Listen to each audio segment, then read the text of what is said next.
Hi everybody, little Scotty Moss here again. Thought I'd explain Epstein's anomaly today. This is a disease that is found in both infants and occasionally the teenager or even a young adult who presents with a very large cardiac silhouette on a chest x-ray and sometimes short of breath and chest pain. So it is both an adult and a pediatric anomaly. It can, or most of the time, presents during childhood, but one of the wonderful things about it, in the sense of diagnosing it, is it's very simple to diagnose via echo. So I'm going to show you a few things that'll hopefully help you out. Now, I thought I'd draw a normal heart for you just to give you an idea as to what we're going to be dealing with. So, obviously, we have the left atrium. Now, this is an adult view. This is not a pediatric view. So, I'm drawing it this way just to show you how you may see it to start with, because most adult techs who do pediatric echoes kind of have to orientate themselves with the adult views first, and then they can go to the pediatric view. So we know that what these are, obviously, RV and RA, right? So we got a tricuspid valve here and a mitral valve here. I hope to God you know all this. That's great if you do. IVS, right?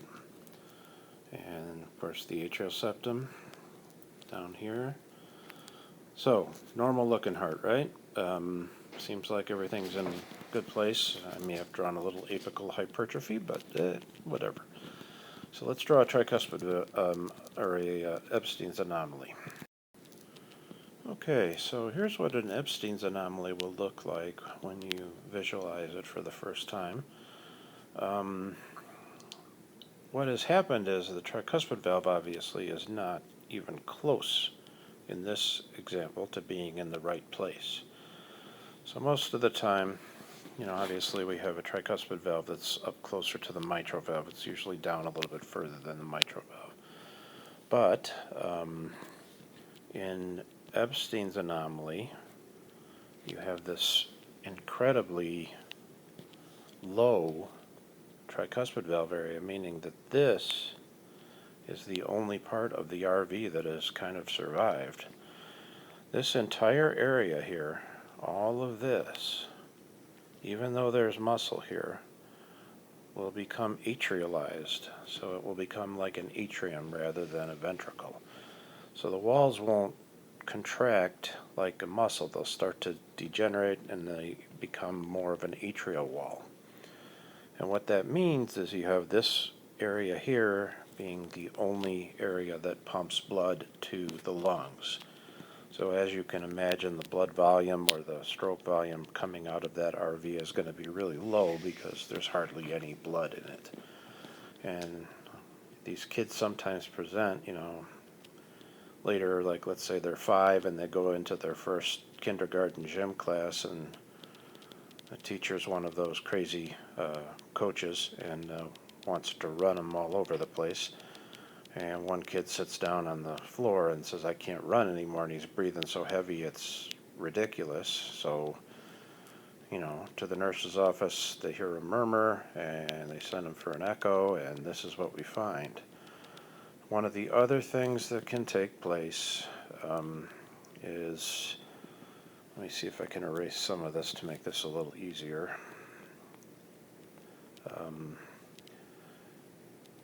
What happens in Epstein's anomaly that becomes a significant problem is usually the tricuspid valve is not anywhere near coapting in the right place. So you can have a completely terrible, just coaptation of the valve, and you'll have this huge jet of tricuspid regurg right here. And obviously, what's that going to cause? It's going to cause this to get bigger and bigger and bigger until the chest x-ray looks like a box practically. The heart looks like a box. And it's rather ridiculous, and unfortunately it's also very bad for the child or adult in this situation. Okay, now here's a real artist who put together a very nice picture of normal heart on the left. Obviously, it's pretty normal looking, the way it should be. You can see where the tricuspid valve is. And then the Epstein's anomaly. Oh, looks like I spelled that wrong. Oh, sorry about that, folks. By the way, I flunked spelling in 2nd grade so bad that my dad basically wanted to kill me. So I will try to redo that at some point. So anyways, you can see how this atrium, or this what part should be ventricle, has now become one big atrium. And again, this probably is a huge amount of tricuspid regurg in there, because you can see the size of this all atrium now is very, very big. Tricuspid valve is obviously not coapting very well. It usually has abnormal connections to the wall.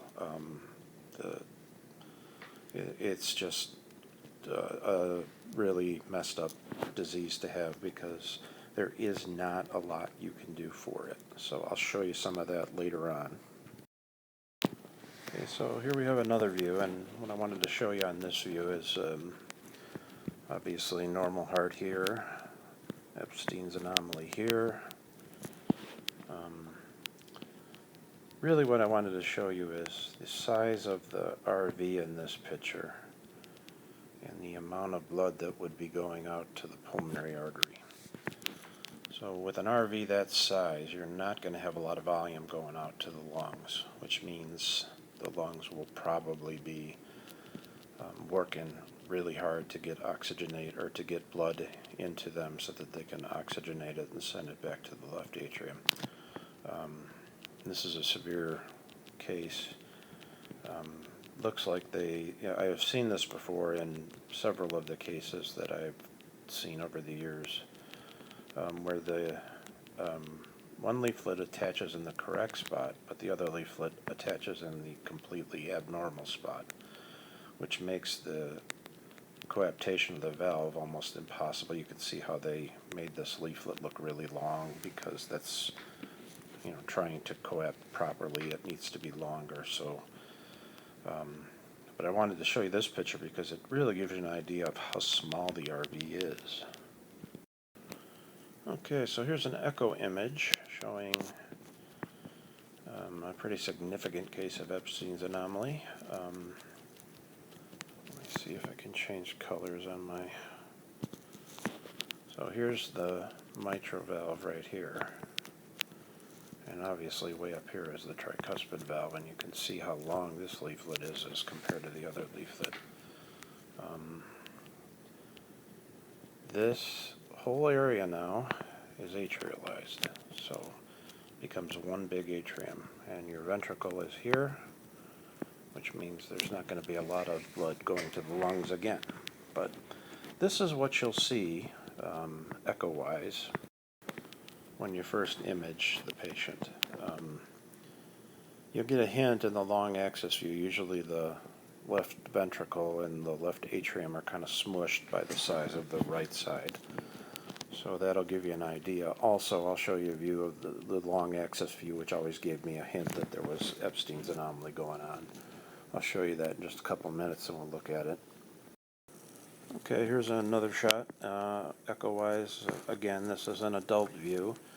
A pediatric view would be flipped upside down so that everything would be in the correct anatomical position.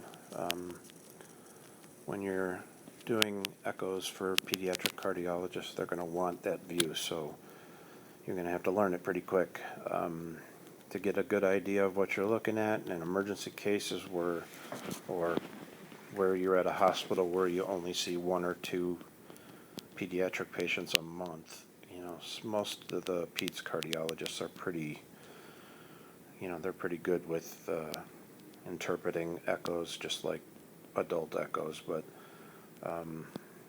a lot of them are also pretty picky, and they're going to want the views that they want, so we need to learn those too. Again, you can see where Some of the views are obviously the same. The tricuspid valve up here instead of down where it should be, which would be here. And your left ventricle looking kind of small, mitral valve and LA being smushed. Our RA is getting big, and of course the remnant of that atrium and the little tiny remnant, I should say, of the RV also drawn out here. I wanted to show you guys this one. This is a pediatric view. So everything is flipped upside down, so you have the, oops, sorry, forgot to turn the pen on. You have the right atrium here. The tricuspid valve is way down here again. Here's your mitral valve. Left atrium, which looks pretty small. Left ventricle, and the tiny RV here. Again, everything is starting to atrialize here. So that's one big atrium and a tiny little RV. Alright, every once in a while I like to show you a different modality that shows the same kind of problem. So here's a MRI. I'm not sure if this is a contrast MRI or not. I don't know enough about them, but you can see here again where the tricuspid valve is very low. It looks like they're pointing at the origins right here where the arrows are. But you can see how thin that leaflet is and how it comes down like this, and that's where it collapsed right here. So obviously your RV would only be this. And then in a short axis view, all this area down here where you see all these little lines, that's the remnants of the tricuspid, like the chordae tendineae and the, what little papillary muscles you see in the right ventricle. That's all there too, and it's a mess. And obviously, look at the size of this right side. So, very big, and even on MRI, it's very easy to pick up these kind of things. And MRI is becoming used. It's being used a lot now for cardiac stuff. So. It's probably a good idea to get familiar with it. Okay, again, just another modality to look at, just to give you an idea of what putting everything together is like. So this is a chest x-ray of Epstein's anomaly, and you can see this is right about where the right atrium is. And obviously this heart is huge. If you were to look at it this way, it almost looks like a box, which is why they call it, you'll see them say, hey, it looks, it kind of looks boxy. That's one of the signs of Epstein's anomaly. So, but I wanted to give you an idea how big the heart can get. So here's the long axis I promised you, just to give you an idea of how you get that hint pretty quickly that there's something going on the right side. So here you can see the very smushed left ventricle, and obviously we have the aorta, mitral valve, which is also being smushed because you can see a little remnant of it coming out this way. And then these little buggers here are remnants of the tricuspid valve, which you can see well in this view because normally the tricuspid valve would be up here and we rarely see it because of the plane you're on. But in this view, because the tricuspid valve is lower in the ventricle, we pick it up sometimes. So it's a good hint to look for. Okay, now unfortunately, there aren't a lot of things they can do with Epstein's anomaly other than putting in a valve, but unfortunately what happens is because that big area has been atrialized, there's no muscle tissue there to pump anymore. So putting in a valve doesn't really do the trick, unless you catch it very, very early. And doctors have a tendency not to want to put a valve in a baby. It's just not something they like to do. So this is the repair that they do, on younger kids and adults. They go in and this little bright white area where you see the stitches, let me show you, it's kind of right here, each stitch going around. and there's stitches up here. All this stuff is this area here that's sewn in is called a vascular ring, surgical ring, whatever you want to call it. And this area here where it's sewn up here, that's part of the tricuspid valve that was just kind of, the third leaflet, but it's not working right. It's not in its correct position, and it's causing the tricuspid valve to leak quite a bit. So again, what I said before was that tricuspid regurg is one of the biggest problems with Epstein's anomaly, because you have all this abnormal tissue that's making up a tricuspid valve. So what they try to do is go in there and tighten everything up and make sure that it's done properly, and then you hopefully will have less regurg, which will let more blood into that little tiny ventricle, and hopefully keep things open and going. They also, I forgot to tell you this, they also will try to keep the PDA open as long as possible. That will help push blood to the lungs. It's sometimes they'll even stent a PDA to keep it open. So in these cases, that's pretty much what they do. Obviously, if the PDA is already closed, that's not an option, or if they just can't cross it because it's already closed. So I hope you enjoyed this one. Again, I apologize for my poor spelling on the top there, but